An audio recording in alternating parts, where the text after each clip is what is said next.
visible. I'm not great at vocab either, so I wouldn't really know. Gen stands for generator, and this is the team. We have Jazz CTO, Hayden CIO, Kelly CMO, Amar CSO, Lorenzo CFO, and Ray BOC. So our product is basically our product is basically a generator harvesting energy. We'll go into more depth, but that's just the basic behind it. So our product is Algen. It is made up of 3 different piezoelectric devices, which, if you don't know, they create energy from stress or vibrations in any area that affects it. And so the technology isn't quite ready yet to the point where it can fully charge the bicycle, but according to Moore's law, which some of you may know what that is, it would probably be ready within 5 to 6 years of the product being used. Okay, so I'm going to explain to you guys a little bit more about what piezoelectric energy is and how we're going to use it on the bike. So we're going to have 3 piezoelectric sensors on the bike.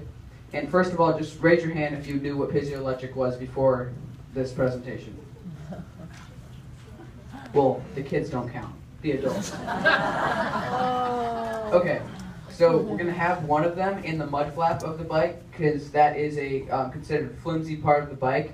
It's going to be generating electricity from vibrations.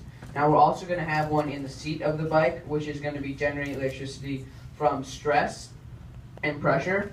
Now we're also going to have one in the fork of the bike, which is going to be generating electricity from bumps in the road, cracks, or anything like speed bumps.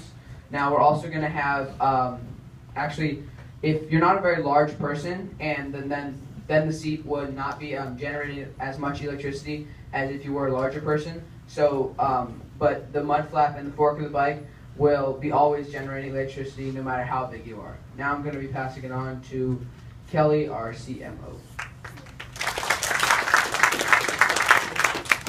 So the electric bike market is worth $8.4 billion just last year. So this means that this market does have the potential of becoming bigger than what it already is. We would like to become an OEM, so we would like to sell our product directly to our manufacturers, and we would like to start our business in San Francisco. And our target customers over there would be young consumers with a disposable income who think biking is practical and efficient. And since San Francisco isn't that big, or the US market for electric bikes isn't that big either, we would like to expand worldwide to places like China and Europe. And China owns about 90% of the electric bike market, as you can see in our pie chart. And target customers over there would be young professionals who live in large Chinese cities, who thinks our vintage design is very nice, which we keep because our electric generators are inside and internal. Now presenting our CSO, Amar. Hi, my name is Amar, like Kelly said. So our sales strategy is to sell to Vintage Electric for the first 2 months for $400. And then we're going to sell to other companies like Evlo and HTM in China for $500. The reason we're selling to Vintage Electric for lower prices is because of 2 reasons. We want to keep our connections with them, and because they were the inspiration for our idea. We're going to sell many units over the first year. For the first month, we're going to sell 20, 30 the next month, 50 the next month, 70 and 80, and on and on. Here's our CFO, Lorenzo.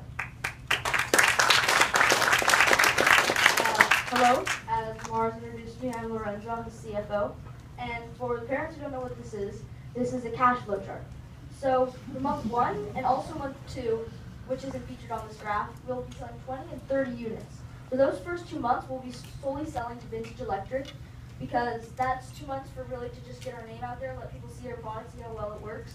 And then by month 3, we start selling to other people other than Vintage Electric, other bike companies.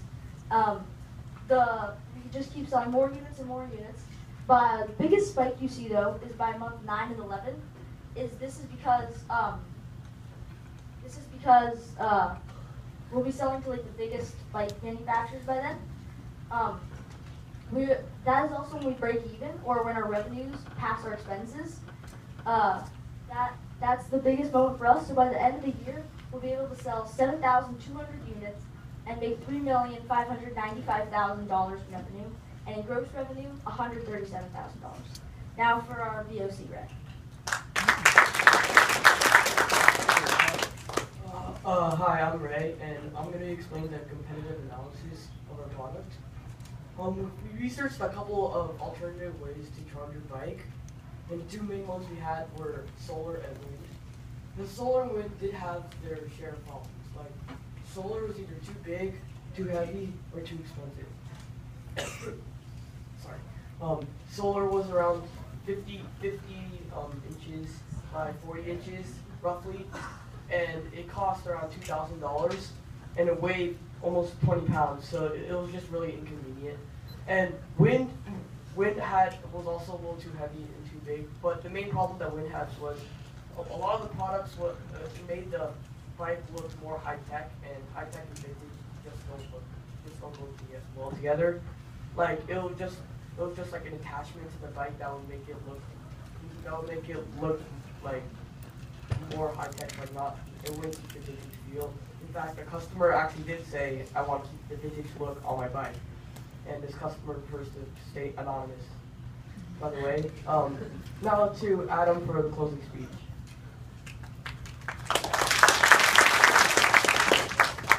So yeah, thank you everyone for listening. As I said, we covered this. It costs $265 to make, and what I really liked about this program, just quickly say, was we came to this program as a group, and we had solar and turbines fixed in our head. It was just right there. It's like, these are the only two options that we know of, so there's the only two options that are out there completely. So we had to completely change our view. And I'm really glad that as a group we were able to do that. I feel like we bonded, and I want to thank my group for all the hard effort they put. I want to thank Mike and Peggy for setting this up. I want to thank our facilitator, Amin, and I want to thank Brian for helping us with our business plans and stuff. So yeah, thank you. All right, great class, dude.